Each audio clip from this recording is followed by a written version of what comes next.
Finally Tehreek Insaf की तरफ से गलती मानी गई है। 10 में से एक नहीं, ये तहरीक इंसाफ का सबसे बड़ा और फ्लैगशिप मंसूबा था जिसे शहबाज शरीफ की गवर्नेंस को चैलेंज करके जिसका ऐलान किया गया था। और अब हुकूमत तस्लीम कर रही है कि BRT मंसूबे में उससे गलती हुई है। इस प्रोजेक्ट को, जिसे तहरीक इंसाफ के रहनुमा अपना फ्लैगशिप मंसूबा कहते नहीं थकते थे, और इसकी लागत और इसके मयार को पंजाब के मुख्तलिफ शहरों में नून लीग के दौर में बनने वाले मेट्रो मंसूबों से बेहतर करार देते थे, वही अब तहरीक इंसाफ के लिए शर्मिंदगी का बाइस है। दिलचस्प बात यह है कि पेशावर मेट्रो का मंसूबा शुरू करने से पहले तक इमरान खान इस तरह के मंसूबों की मुखालफत करते रहे। नून लीग के लाहौर, मुल्तान और इस्लामाबाद के मेट्रो मंसूबों को जंगला बस का नाम देते रहे और उनकी लागत पर सवाल उठाते रहे कि ये इतने महंगे क्यों हैं। पहले देखिए खान साहब क्या कहते थे, फिर आपको बताएंगे कि इन सब का मवाजना कैसे होता है पेशावर मेट्रो से। क्या आपको मेट्रो की जरूरत थी या बेहतर अस्पतालों की जरूरत थी? बजाय बिजली बनाने के जंगला बस सर्विस बना दी। जो पैसा अवाम पे खर्च होना होता है वो 200 अरब की ऑरेंज ट्रेन और 150 अरब की 2 मेट्रो पे खर्च हो जाता है। पख्तूनख्वा को हमने वो सूबा बनाना है जिसमें हमने सबसे ज्यादा पैसा अपने इंसानों पे खर्च कर रहे हैं, मेट्रो पे नहीं, इंसानों पे पैसा खर्च कर रहे हैं। नवाज शरीफ का नया पख्तूनख्वा का मतलब कि यहाँ 50 अरब रुपए का मेट्रो का प्रोजेक्ट लग जाए, ना लोगों को तालीम मिले, ना इलाज हो उनका अस्पतालों में, ना वहाँ थानों में इंसाफ मिले, लेकिन बस एक प्रोजेक्ट बन जाए, इसमें बड़ी सी कमीशन बन जाए। उनके और हमारे सोच में बड़ा फ़र्क है। लेकिन जिन प्रोजेक्ट्स को इमरान खान जंगला बस कहकर पुकारते रहे, कहा बिजली बनानी थी मगर मेट्रो बना दी, हम पानी से खैबर पख्तूनख्वा में बिजली पैदा करके पूरे पाकिस्तान को देंगे, मगर फिर नून लीग के दौरे हुकूमत में ही मेट्रो भी बन गई, बिजली भी पैदा हो गई, और फिर पानी से बिजली पैदा करने का वादा तो खैबर पख्तूनख्वा में पूरा नहीं हुआ, मगर सूबाई हुकूमत ने अक्टूबर 2017 में पंजाब हुकूमत के प्रोजेक्ट्स की पैरवी करते हुए पेशावर में मेट्रो प्रोजेक्ट का आगाज़ किया।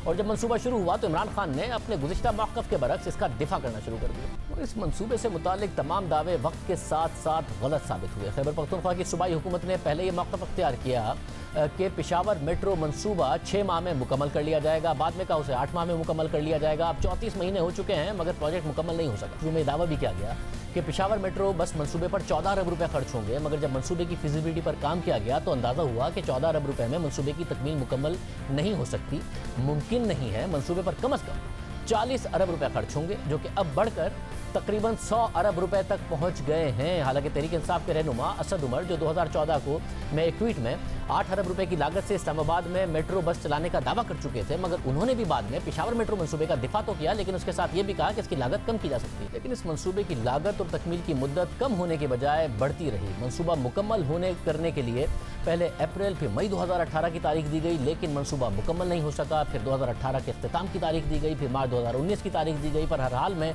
2019 में शुरू करने का दावा किया गया और अब 2020 के भी 8 माह गुजर चुके हैं।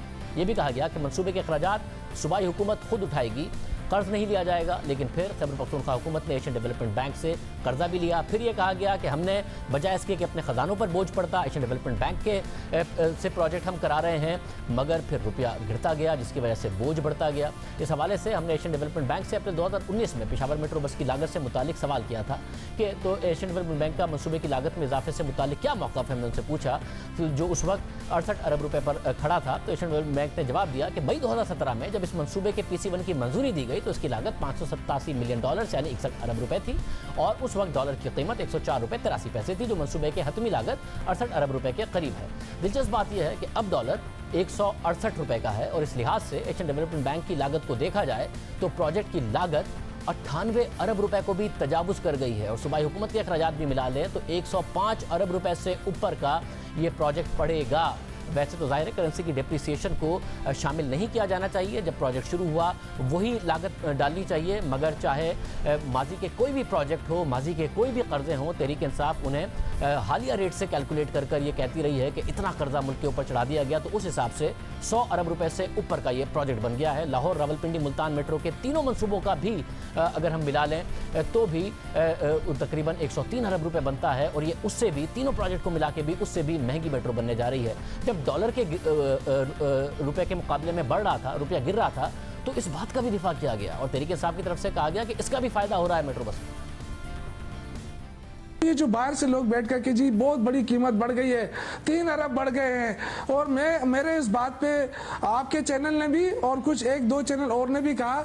मैं ये जो हमारे चैनल ने भी कहा, तो जो जियो ने चलाया वो तो मुझे समझ में आया, जो आपने कहा मुझे भी नहीं समझ में आया कि करेंसी गिरने से आपने लोन लिया एशियन डेवलपमेंट बैंक से, आपका फायदा हो गया प्रोजेक्ट में। कैसे फायदा हो गया रुपया गिरने से डॉलर के अगेंस्ट? देखिए मैं ये बिल्कुल कुछ लोगों ने इसको मजाक बनाया, लेकिन मैं आपको सच संजीदा बात कर रहा हूँ, क्योंकि हमें डॉलरों में पेमेंट होनी है और हमारे डॉलर के साथ वो है, हमारे रुपयों के साथ नहीं है।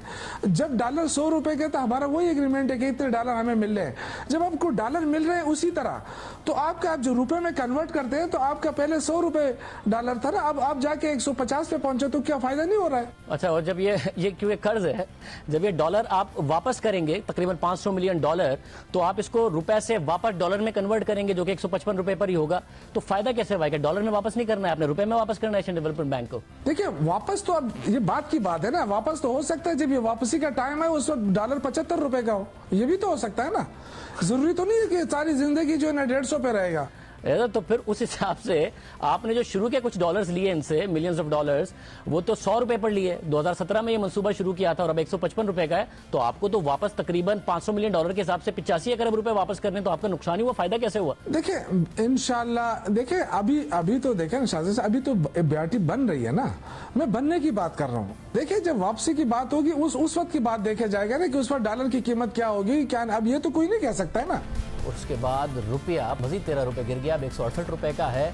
वफाकी हुकूमत ने गलती तस्लीम कर ली है। वफाकी हुकूमत के वजीर इत्तला शिबली फराज साहब ने। अब खैबर पख्तूनख्वा की हुकूमत क्या सोच रही है, तैमूर सलीम खान झगड़ा साहब हमारे साथ मौजूद होंगे एक देर के बाद।